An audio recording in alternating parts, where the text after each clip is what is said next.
सुधर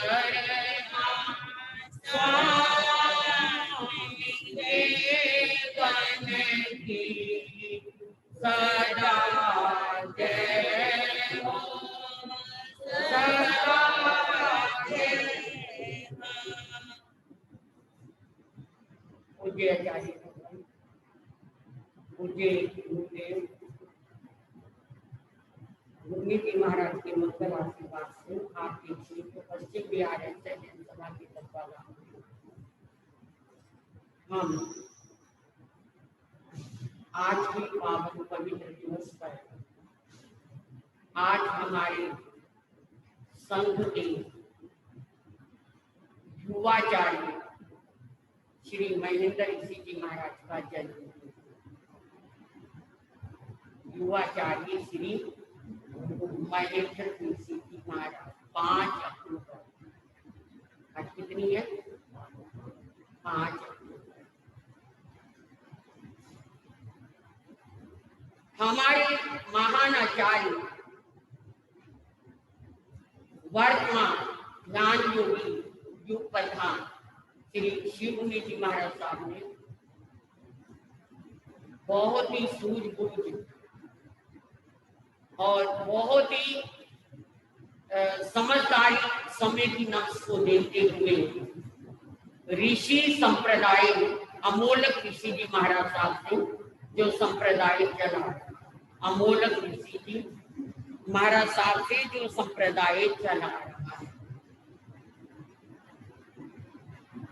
उसी में त्रिलोक ऋषि जी महाराज साहब, उन्हीं के नाम से त्रिलोक चंद्र रतन पाथरी कोड जो चल रहा है, आचार्य श्री जी के गुरु आचार्य आनंद ऋषि जी महाराज साहब, उन्हीं त्रिलोक ऋषि जी महाराज साहब के शिष्य आचार्य आनंद ऋषि जी महाराज साहब, जिन आनंद ऋषि जी महाराज साहब ने बहुत समय की महानता को देखते हुए युवाचार्य बनाया था अपने समय में आचार्य शिव मुनि जी महाराज साहब। उन्हीं आचार्य युग प्रधान शिव मुनि जी महाराज साहब ने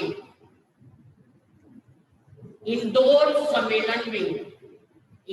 सम्मेलन में बहुत सूझबूझ के साथ कई संतों के साथ ना देने पर भी गहराई से मापा, समझा, वो समझकर जो आचार्य श्री जी के सबसे छोटे शिष्य श्री महेंद्र ऋषि जी महाराज, सबसे छोटे शिष्य श्री महेंद्र ऋषि जी महाराज साहब को युवाचार्य पद से अलंकृत किया।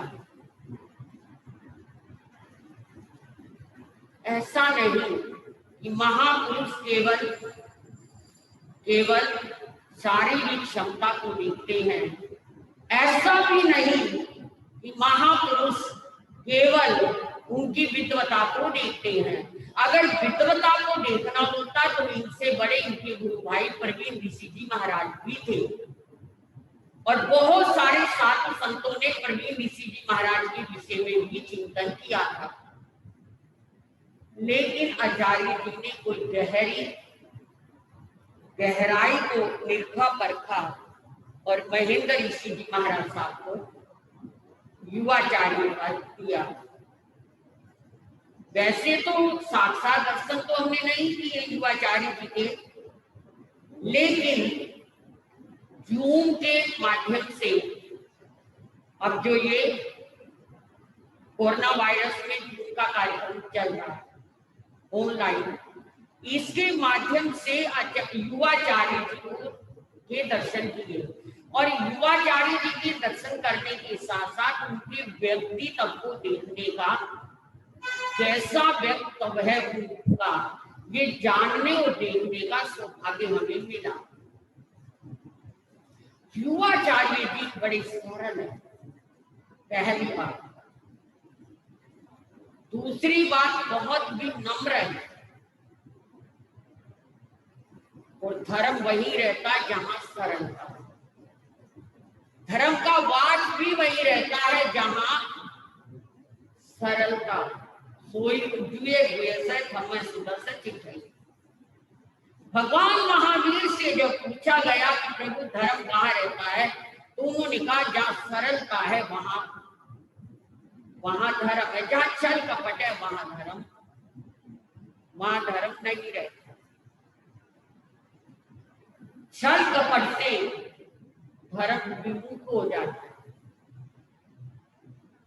चाहे एक बार बुरा लगे स्पष्ट कहने वाला व्यक्ति, लेकिन उसके कहने में किसी का भला होता है। जो छल कपटी व्यक्ति होता है उसके कहने में किसी का भला नहीं होता, बल्कि उसके अंदर ये कपट होता है कि देखें इसका क्या करता है, क्या बोलता है, यानी उसमें कपट समाया होता है, माया समाई होती है। आचार्य श्री जी का पहला आचार्य जी का गुण है कि वो क्या है, सरल है। दूसरा गुण है वो विनम्र है। विनय जहां रहता, विनय का गुण, झुकने का गुण जहां रहता है वहां सारे गुण आ जाते हैं।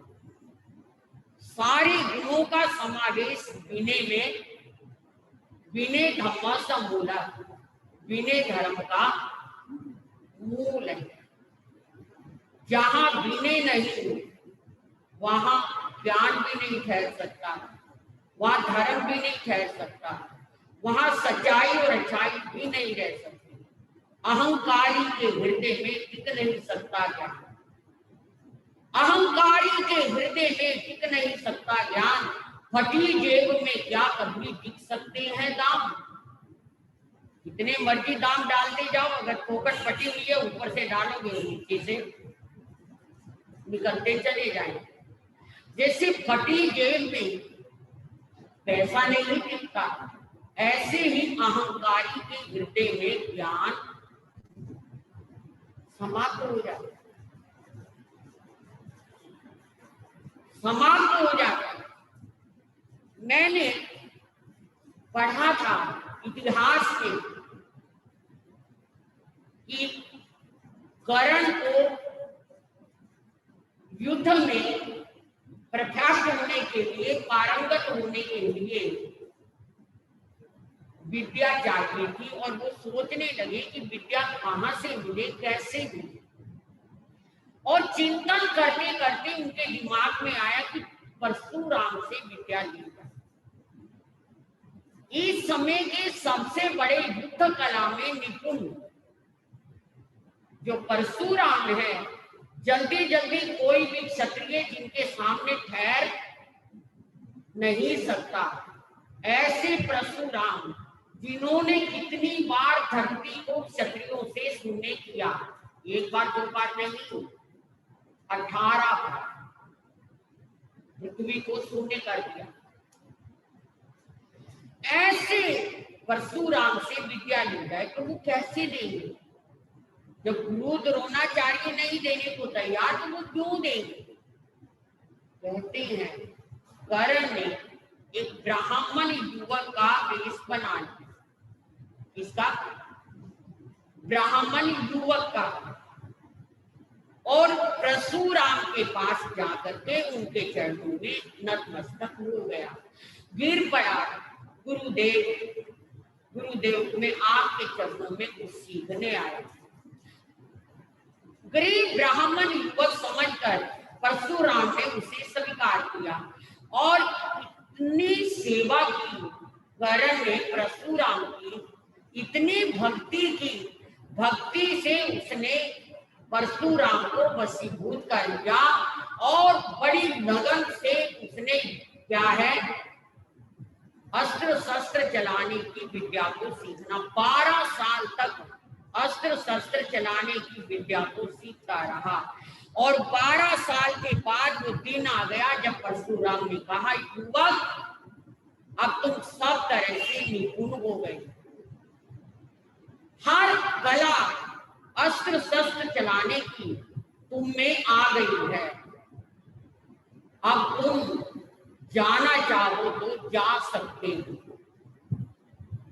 गुरुदेव मन तो नहीं करता पर जाना पड़ेगा। मन नहीं है पर जाना पड़ेगा।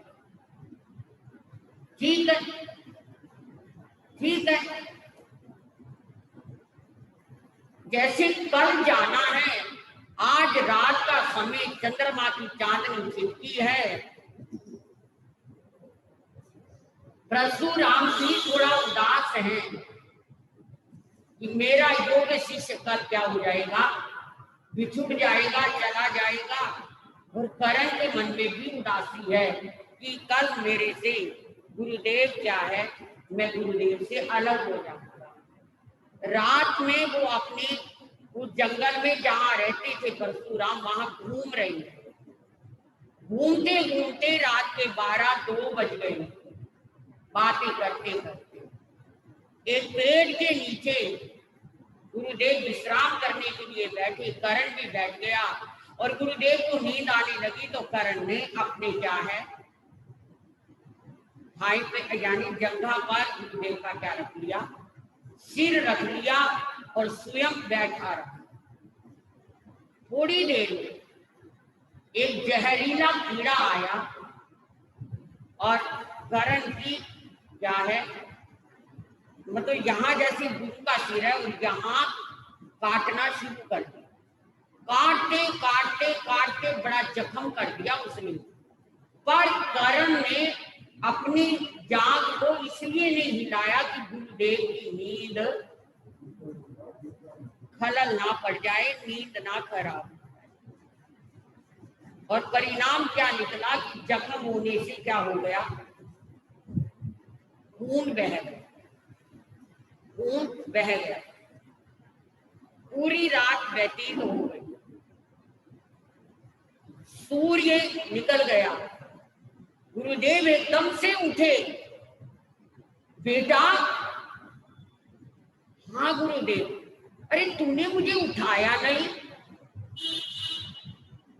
तूने मुझे जगाया नहीं, देखो ना कितना सूर्य निकल गया है। एकदम हड़बड़ाकर आंखें ऐसे करते हुए गुरु उठे कि खून कहां से आ गया, बस ये खून कहां से आ गया। नहीं गुरुदेव नहीं, कुछ नहीं कुछ नहीं, तुम्हारी जांघ पर तब बड़ा जख्म और यहीं से खून बह रहा है। क्या बात है। करण के मुख से कोई आवाज नहीं निकली। गुरुदेव मैंने अपना पाँव नहीं हिलाया, आपकी नींद खराब हो जाती। बस इतना बड़ा जख्म हो जाए, खून बह जाए और आपकी टांग हिले तक नहीं। मसूरा गुरु तो गुरु होता है ना। एकदम तनकर खड़े हो गए, बाजू से पकड़कर कहने लगे, युवक सच सच बताओ, सच सच बताओ, तुम ब्राह्मण नहीं,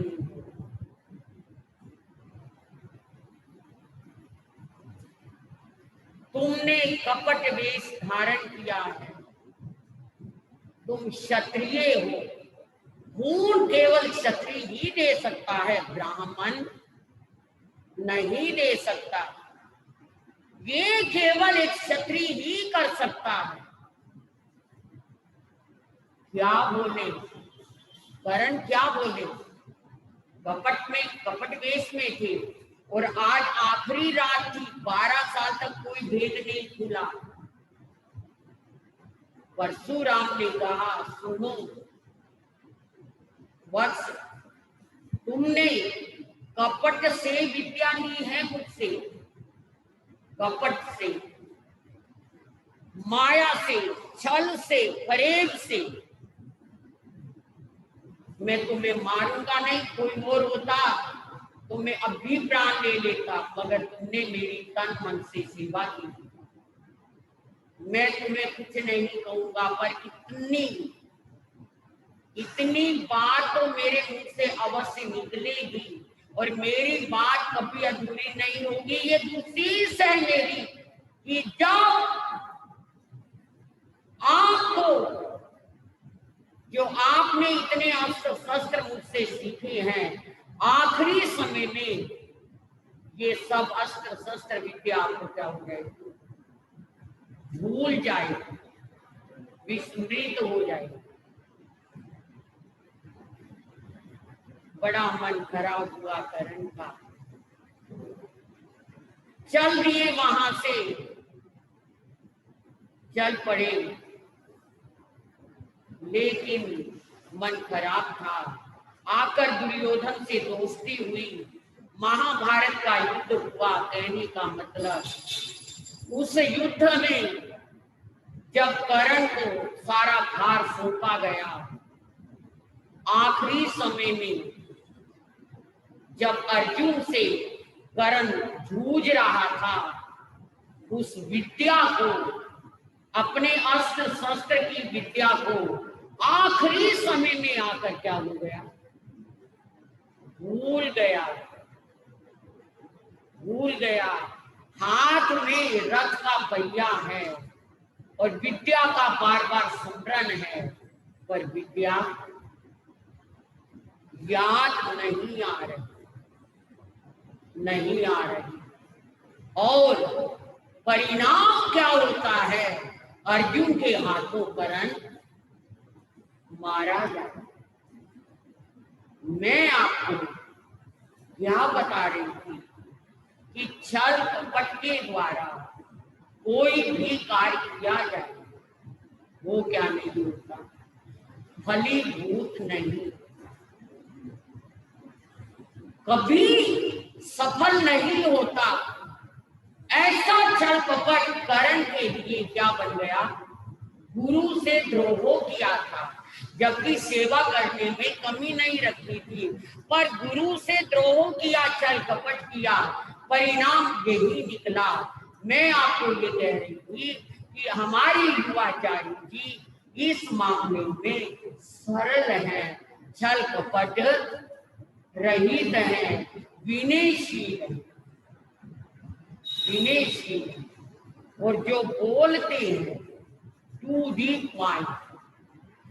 हमने सुना इंटरव्यू में टू दी पॉइंट, जो उन्हें विषय दे दिया कि आज जूम पर ये विषय है, उसके ऊपर बिल्कुल टू दी पॉइंट बोलना, और इन टाइम के अंदर ही बोलना, और चेहरा हमेशा मुस्कुराते हुए, चेहरे पर भव्यता, मस्तक पर एक ओज है चेहरे। क्या आयु थी जब दीक्षा ली, 8 साल की आयु में आचार्य आनंद ऋषि जी महाराज के चरणों में आई थी, और 13 साल की आयु में क्या लिखी थी, दीक्षा ली, 13 साल की। और आचार्य जी की तन मन से सेवा करके वो आशीषें ली थी, वो आशीर्वाद लिया था, जिसके परिणाम स्वरूप आज युवाचार्य पद पर अलंकृत। आज महेंद्र ऋषि जी महाराज अपने आप में समर्थ हैं, लेकिन आचार्य श्री जी के लिए कितना डिवोटी है, कितना समर्पित है। जिस दिन आचार्य श्री जी का जन्मदिन था, हमने जूम के माध्यम से उन्हें यहाँ स्क्रीन पे देखा था कि एकदम आचार्य श्री जी को देखा, और जन्मदिन की क्या 1 सेकंड का टाइम आ गया, जन्मदिन करके शुभकामनाओं की बौछारें कर डाली आचार्य श्री जी के चरणों। आचार्य श्री जी को आज भी इतना फकर और मान है, इतना उनके ऊपर क्या है, सम्मान है आचार्य श्री जी को, कि जो भी मैं महेंद्र ऋषि जी युवाचार्य जी को कह दूंगा, वो पत्थर की लकीर तभी शासन चला करता है, ऐसे ही शासन नहीं चला करता। मुझे याद है आचार्य तुलसी गनी जी के चरणों में, तेरा पंथ आचार्य तुलसी गनी जी के चरणों में महाप्राज्य जी 10.5 वर्ष की आयु में दीक्षा ले ली। इसने महाप्राज्य जी, नथमल जी था उनका नाम, लेकिन विद्वता के कारण क्या बन गए थे, कालूगनी आचार्य, 8वें आचार्य थे इनके कालूगनी जी, तेरापन संप्रदाय के। अब ये जो महासमन जी हैं कौन से उठते हैं,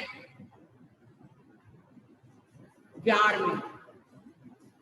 जब से इनका तेरापन थामना चल गया है तो ये 11वें आचार्य है।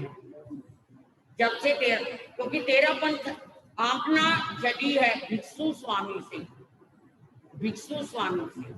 और आचार्य जो भिक्षु थे वो स्थानकवासी आमना के आचार्य रघुनाथ स्वामी जी के शिष्य थे। आचार्य रघुनाथ स्वामी जी के शिष्य थे। किसी बात को लेकर क्या हो गया, गुरु शिष्य में मतभेद हो गया। मतभेद होने से बहुत सारे शिष्य थे आचार्य के, 13 मुनि निकल गए। कितने? 13 मुनि। जब 13 मुनि निकले तो इन्होंने अपनी पहचान के लिए क्या कर लिया, मुखोस्त्री का थोड़ा लंबी कर ली और आपस में कहने लगे कि पहचान क्या हो। तो किसी ने गिनती करके आवाज लगाई, 13 है। तो इन्होंने अपने पंथ का नाम क्या रख दिया, 13 ही पंथ। जैसे गुरु नानक तोलते हुए उन्होंने भी क्या कहा था, 12 तक तो गिनते गए, जब 13 आया तो बस 13 में ही गुरु नानक समा गए। मेरा मुझ में कुछ नहीं, जो कुछ है सो, मेरा मुझ में कुछ नहीं, जो कुछ है सो तेरा, तेरा तुझको सौंप दूं, भला गे है मेरा, भला गे है मेरा। शब्द है ये गुरु ग्रंथ का। 13 कहा और लगा मेरा तो कुछ है ही नहीं, मेरा तो कुछ भी नहीं, जो है प्रभु तेरा ही। मेरी करने वाले आंसू बहाकर चल दिए, साथ चलाना तन धन कुछ भी हाथ फैलाकर चल दिए। मेरा क्या है, मेरा कुछ नहीं, जो कुछ है सो तेरा। और 13 कहते हुए गुरु नानक ने घर छोड़ दिया था, वो भी नन्हे बालक थे। ऐसे ही 10.5 वर्ष की आयु में नथमल ने अपनी माँ के साथ दीक्षा ग्रहण कर ली थी आचार्य कालूगनी जी के जड़। 10.5 साल की आयु, और आचार्य कालूगनी ने उनका सारी शिक्षा दीक्षा का जितना भी काम था वो तुलसी जी को सौंप दिया था। तुलसी मुनि थे उस समय कि ये क्या है, नथमल को तुमने देखना, तुमने जानना। इतनी प्रखर बुद्धि थी नथमल की, इतनी प्रखर बुद्धि थी, संस्कृत प्राकृत योग ज्ञान परफेक्ट हो गए। और देखते ही देखते बहुत छोटी आयु में युवाचार्य पद पर अलंकृत किया, और अपने रहते ही आचार्य तुलसी जी ने उन्हें क्या बना दिया, आचार्य पद पर। और नथमल नाम तो लोग भूल ही गए, क्या नाम रख दिया, महाप्रज्ञा होने से क्या कर दिया, क्या कहा, अब तो उनका यही नाम है। नथमल तो बहुत लोग जानते नहीं जानते। महाप्रज्ञ जी, इतना साहित्य सर्जन किया। और आचार्य तुलसी जी के पद को 9वें पद पर आचार्य थे तुलसी, 8वें पद पर कालूगनी जी, पहले आचार्य थे भिक्षु स्वामी, फिर जयमल स्वामी, ऐसे करके 10वें पद पर आचार्य तुलसी जी, 9वें पद पर और 10वें पर थे महाप्रभु, यानी शिखर तक पहुंचा दिया उन्होंने। 10.5 साल की आयु में दीक्षा लेकर, 10.5 साल की आयु, तो आयु के साथ योग्यता का कोई तारतम्य नहीं होता। ऐसे ही 13 साल की आयु में युवाचार्य महेंद्र ऋषि जी ने दीक्षा ली और 13 साल की आयु से लेकर एक पल भी आचार्य आनंद ऋषि जी महाराज साहब से अलग नहीं हुए। उनका स्वर्गवास लगभग कितने सन में हुआ था आचार्य आनंद ऋषि जी महाराज का? 92 में, 1992 में। और कितनी एज में? 95, 93-95 साल की। उस समय तक पूरी सेवा में तत्पर रहे युवाचार्य महेंद्र ऋषि जी, और विद्वान बने, ज्ञानी बने और गंभीर भी बने। सरल विनम्रता के साथ गंभीरता भी चेहरे पर झलकती है। ऐसे महान संत रत्न स्थानकवासी आमना के सरमन संघ के संत मुकुट मणि बने, कुछ योग्यता से बने। आज उनका 5 अक्टूबर को पावन जन्म दिवस है और इस जन्म दिवस पर हम सच्चाई शुभकामनाएं करते हैं। हमारे युवाचार्य स्वस्थ रहे, निरोग रहे, जिन शासन की पूरी सेवा करें, जिन शासन को 4 चांद लगाए, जिन शासन को देदीप्यमान करें, जिन शासन की गरिमा और महिमा को मंडित करें, ऐसे युवाचार्य को आज के उनके पावन जन्म दिवस पर पूरा सरमन संघ और हम सब सौ शुभकामनाएं करते हैं कि उनको निरोगता मिले, उनको स्वस्थता मिले और उनका जीवन स्वस्थ निरोग रहकर सदैव सदैव क्या है आगे बढ़ता रहे और सरमन संघ को दीप्यमान करता रहे, नए नए आयामों से, नए नए कार्यों से, नई नई योजनाओं से। क्योंकि किसी भी धर्म संघ को चलाने के लिए उसकी 2 बातें उसमें होनी बहुत जरूरी है। और कोई छूट दो या ना दो, और कोई छूट मिले या ना मिले, पर 2 बातों की छूट तभी कोई धर्म संघ चलता है जब उसमें हो। पहली छूट होनी चाहिए कि क्या है, उसकी चिकित्सा फ्री, क्या फ्री हो?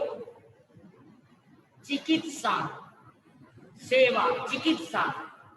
और हम बहुत खुश नसीब हैं, हमारा यानी सरमन संघ इस बात में बहुत सौभाग्यशाली है कि हर साधु साध्वी, चाहे वो आज बना है और चाहे आज से 50 साल पहले बना है, सबकी चिकित्सा क्या हो है? फ्री है। चाहे 8 लाख, चाहे 10 लाख, चाहे 15 लाख, चाहे 2 लाख, चाहे 10,000 का खर्च क्यों ना हो, सारा क्या है? खर्च फ्री है। हमारे परम पूज्य युग प्रधान आचार्य श्री शिव मुनि जी महाराज साहब ने समय की नक्श को देखा और उन्होंने क्या किया? श्राविका एक क्या है श्रावक संघ को नियोजित कर उन्होंने क्या इस कार्य को करके इससे पहले हमारा जीतो फंड था, जीवो और जीतो 2 संस्थाएं, तो जीतो फंड से ही कार्ड बन गए थे हमारे कि कोई भी चिकित्सा की आवश्यकता हो और किसी भी अच्छे से अच्छे अस्पताल में चिकित्सा करवानी हो तो ये कार्ड दिखाओ, कार्ड जमा करवा दो और पैसा आ जाएगा कार्ड के थ्रू और अपना कार्ड ले, चिकित्सा करवाओ और वहां से निरोग होकर चलेगा। इतने हम सौभाग्यशाली हैं कि हमें ये फिक्र ही नहीं है, या हमारे किसी भी संघ हो, छोटा संघ हो, बड़ा संघ हो, छोटा गांव हो, नगर हो, कोई चिंता नहीं है कि क्या हो चिकित्सा। कोई साधु साध्वी बीमार हो गया तो आजकल अस्पतालों में तो बहुत खर्चे हैं। अगर 5 दिन भी एडमिट रह गए तो समझो 5 लाख का क्या हो गया, 5 लाख का बिल बन जाता है। और जो छोटे या सामान्य जो संघ हैं वो बेचारे जहाँ अपना ही खाना पीना गुजारा आराम से चलता हो, इतना मुश्किल हो जाता है। पर देखिए कि इस फंड ने जो जीतो फंड हो या हमारा श्रावक समिति का फंड हो, कुछ अब बटा हुआ है, कुछ श्रावक समिति को बड़ा खर्च हो, कुछ जीतो देता है फंड, और कुछ क्या है उन्होंने लिमिटेशन कर दी कि 4-5 लाख तक जीतो देगा और उसके बाद कौन देगी। अगर श्रमण संघ का साधु साथी है तो श्रावक समिति देगी। तो इसीलिए हम हर साधु साध्वी का कर्तव्य बनता है कि हम प्रेरणा से हमारी श्रावक समिति में कुछ ना कुछ दिलवाएं, ताकि वो हमारे साधु साध्वी की सेवाओं के काम आ सके और उनको फ्री चिकित्सा मिल सके। तो पहली बात, किसी भी संघ को ऊंचा उठने के लिए चिकित्सा का फ्री होना बहुत जरूरी है। और दूसरी बात, शिक्षा का फ्री होना बहुत जरूरी है। इसका शिक्षा का, जब तक अच्छे शिक्षा केंद्र नहीं बनेंगे और जब तक बनने वाले साधु साध्वी अच्छी शिक्षा नहीं लेंगे और शिक्षित नहीं बनेंगे तो आपका स्थानकवासी धर्म चल नहीं सकेगा। इस बात को लिख कर रखें, क्योंकि आपके बच्चे तो आजीविका के साधन की शिक्षा पाते हैं। ये तो पहले होता था, पहले आज से 50, 60, 70 साल पहले कि जगह जगह के श्रावक या जो बड़े पढ़े लिखे होते थे, पढ़ते तो गुरुओं से ही थे, पर वो श्रावक इतने विद्वान हो जाते थे कि वो छोटे छोटे साधु सती को क्या करते थे, पढ़ाते थे। मैंने देखा है जींद में, जहां मैंने दीक्षा ली थी, जींद में कई श्रावक ऐसे होते थे, निहाल चंद जी, हकीम जी, कई श्रावक ऐसे होते थे कि वो क्या साधुओं, जो बड़े गुरु आते थे, बड़े गुरु अपने छोटे साधुओं को उनके पास बिल्कुल बेखटके होकर, निसंकोच होकर बिठाते थे कि क्या करो, इन श्रावकों से क्या लो शास्त्र ज्ञान। बड़े साधु को नहीं टाइम मिलता, सैकड़ों बार तो मंगल पाठ ही सुनाना होता है, सैकड़ों बार तो कोई भी आ गया, महाराज मंगल पाठ हो, अच्छा भाई महाराज मंगल पाठ हो, और खाली मंगल पाठ लेकर नहीं, फिर साधु को भी होता भी जब ये आया है तो 2-4 शब्द भी बोलते हैं साधु, भैया ठीक हो ना, सब ठीक है ना भैया, सीख लिया करो कुछ। अब ऐसे करते पूरा दिन क्या हो जाता है, फिसल जाता है, निकल जाता है। 10 आदमी भी आ गए एक दिन में तो पूरा दिन क्या हो गया हमारा। तो बड़ों का तो ऐसे, जो हमने पढ़ना था जब तक हमारे गुरु सच पर थे तब तक पढ़ लिया, और जब गुरु का साया नहीं रहा और स्वतंत्र विचरण करवा दिया गुरु ने, फिर तो ज्यादा सामाजिक कार्यों में उलझ करके समय निकलने लगा। तो हमारे श्रावकों में पहले ये जागृति होती थी, और वो क्या है, पढ़ते थे स्वयं और गहरा अध्ययन करते थे, और अध्ययन करके फिर साधु साध्वी भी उनके पास आते थे, और वो साधु साध्वी भी उनसे क्या है विनय से। आज भी चांदनी चौक में 2-4 श्रावक बच्चे, पहले तो सैकड़ों ही होते थे, हमने भी देखा है, और बहनें भी होती थी जो इतने थोकड़े बोल विचार सीखी हुई होती थी, सरला बहन। हमने आज से 20 साल पहले चतुर्मास किया, मैं जो छोटी छोटी शादियां हमारे पास होती थी, मैं उन्हें श्राविकाओं के, सरला बहन है और क्या है मोहिनी बहन है, उनके पास बिठा देती थी। रात को 4-4 घंटे ठोकड़ों में ही सिखाती रहती थी बहनें। चांदनी चौक की बात बताती हूँ आपको।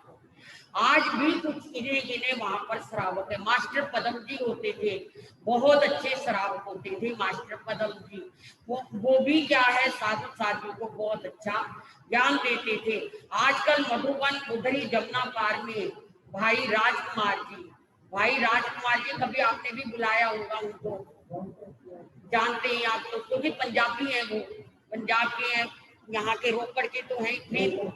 और एक और भाई होते थे वो फरीदकोट के होते थे, तो वो भी मैंने जिन भाइयों को देखा जब हम ऋषभ विहार जाते हैं या लक्ष्मी नगर जाते हैं, तो ये अपनी पूरी सेवाएं साधु साध्वी को पढ़ाने लिखाने में देते। और राजकुमार जी तो अपने जमाने के आईएएस ऑफिसर रहे हैं।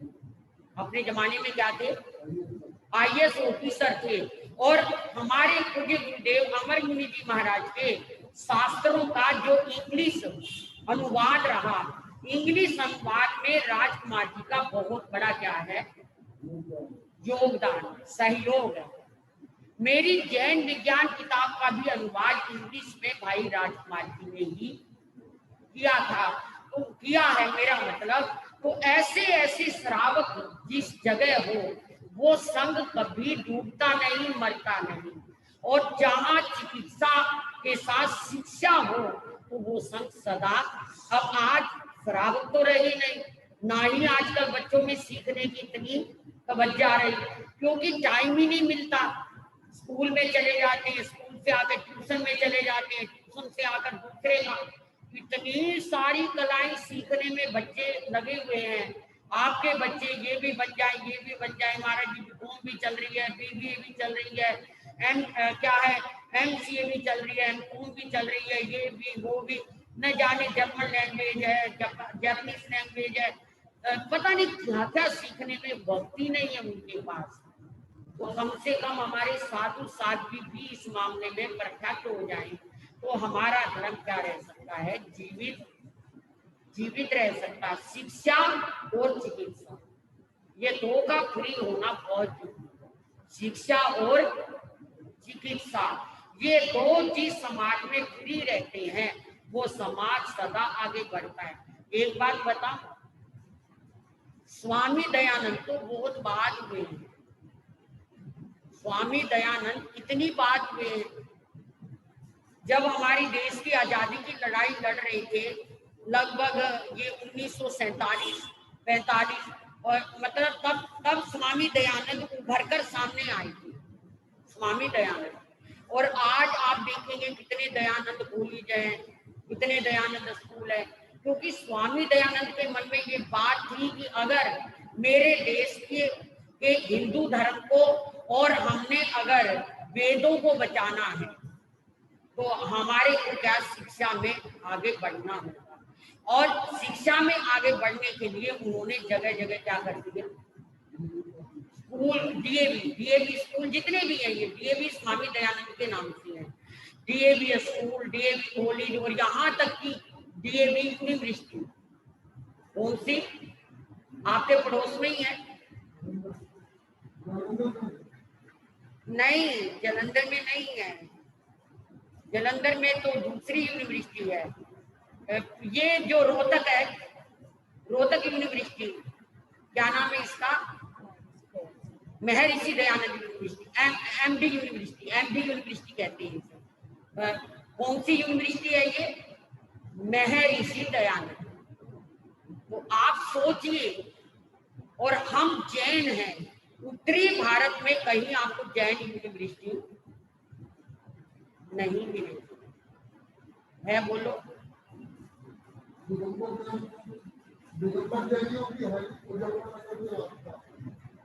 कॉलेज है, कॉलेज का नाम पर, लेकिन जैन धर्म का उसमें ये नहीं, इंजीनियरिंग कॉलेज है, ये है। लेकिन हम अपने स्थानक वासी की बात करें तो लुधियाना में तो है कॉलेज, देवी देवी कॉलेज है, देवी देवी स्कूल है, बहुत सारे, अंबाला में भी कुछ Kashiram Jain girl high school, और मैंने वहां पर एक ये पब्लिक स्कूल की नींव रखी थी मैंने किसी समय, आज से 25 साल पहले। तो वो बहुत अच्छा आगे बढ़ा हुआ है कुछ काशीराम पब्लिक स्कूल, अंबाला में बहुत आगे आगे है। और ऐसे ही हमारे दो संतों ने अपना योगदान देकर गुरुकुल पंचकुला को बनाया था। दो संत अपने स्थानकवासी संत थे जिन्होंने अपनी उपपत्ति की परवाह ना करके कि हमारा जो आने वाला हमारी जनरेशन क्या बने, शिक्षा में निपुण बने, तो उन्होंने गुरुकुल की स्थापना। अब क्या करें, लड़ाई झगड़े का कारण नेताओं ने उसे खींच करके क्या कर दिया मैं नहीं कह सकती, लेकिन यूनिवर्सिटी बनने के काबिल थे। उन्हीं के कारण कुरुक्षेत्र में भी एक हाई स्कूल चलता है गुरुकुल पंचकुला के अंडर ही। तो मेरा मतलब कहने का वो बहुत कम, बहुत गिने गिने हैं।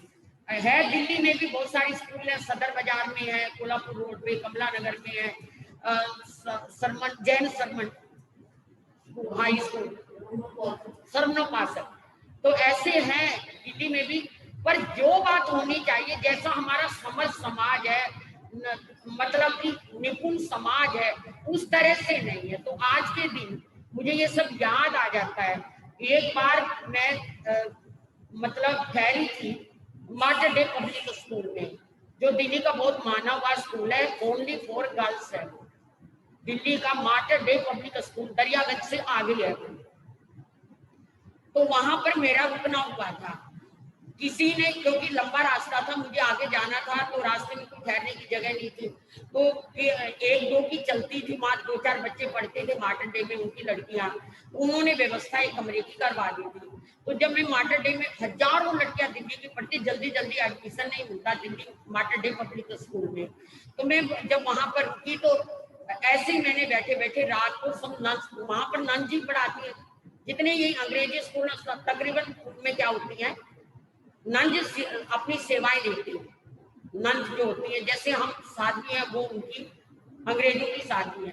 तो मैंने शाम को, हमने एक मीटिंग रखी उनके साथ, तो उन्होंने मुझे एक बात कही कि साध्वी जी, आप किन हवाओं में हो? किसी भी देश को संभालने के लिए 2 बातें होनी चाहिए, चिकित्सा और शिक्षा। वो दोनों हाथ, इंडिया के अंदर ये दोनों चीजें हमारे हाथ में हैं। और एक दिन हम बड़ी बखूबी से भारतवर्ष के लोगों को क्रिश्चियन बना देंगे, क्योंकि शिक्षा भी हमारे हाथ में है। और होली फैमिली जैसे बड़े बड़े अस्पताल हैं जहाँ, और तो क्या, ये जितने भी स्पोर्ट है, इनमें सब नन है जो क्या करती हैं, सेवा करती हैं, और आकर के क्या है, मरीजों को संभालती है, तो उनमें संस्कार डालती हैं। और क्या है, यहाँ तक कि अपने स्कूलों में इन्होंने चर्च भी बनाए हुए हैं, वहां कुछ ना कुछ पढ़ना भी होता है। तो ये जब मैंने देखा, मेरा तो अंदर कलप उठा। मैंने कहा कि ये भगवान, ये क्या होगा, तो हमारे जैन धर्म का क्या होगा?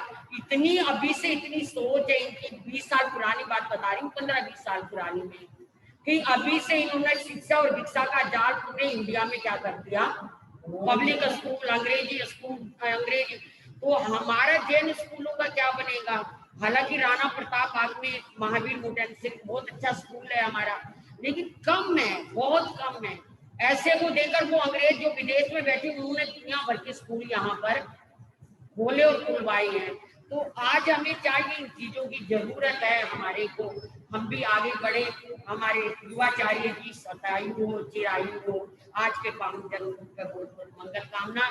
मैंने सोचा था 9 में 5 मिनट रहती छोड़ दूंगी, ज्यादा कुछ मुझे कहना नहीं, और बातें तो इतनी शुरू हो गई कि चाहे मैं 10 बजे तक ही बोलती रहूं। चलो, धन्यवाद आप सबका, बहुत बहुत मंगल कामनाएं। आइए, समय के साथ जागरूक होइए, बहुत अच्छे काम है आप लोग कर रही हैं, पर इसके साथ ही हमें शिक्षा का काम भी हमारे यहाँ हो। एक बार मैंने, जब चांदनी चौक में चतुर्मास था, तो मैंने उन्हें कहा था, बारादरी बहुत बड़ा है, कि इसे अपनी एक शोध संस्थान बना दो।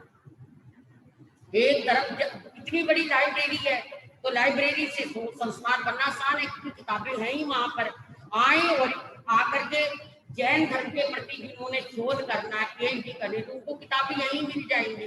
तो उन्होंने बना भी लिया था और हाँ भी कर दी थी। और आज भी वहां बैंक में जानवरों का अरबों रुपया पड़ा है, अरबों रुपया संस्था का। लेकिन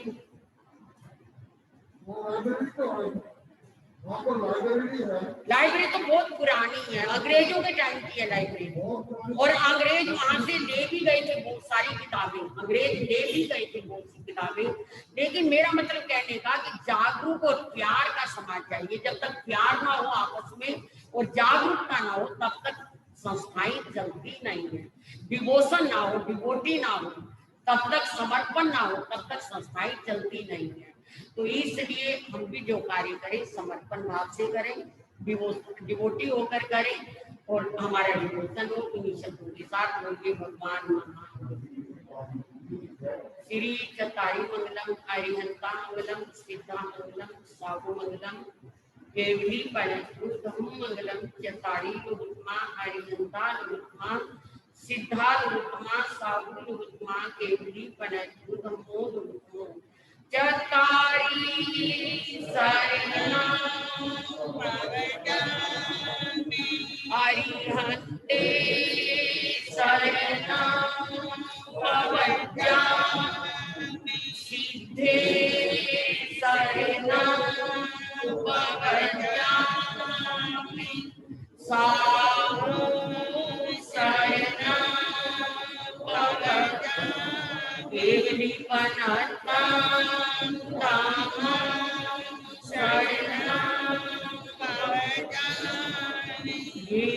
चार शरण दुख हरण जगत में, और न शरणा कोई होगा, जो भव प्राणी करे आराधन उसका अजर अमर पद होगा, उसका सदा ही मंगल। धन्यवाद। मंगल कामना बहुत आशीर्वाद।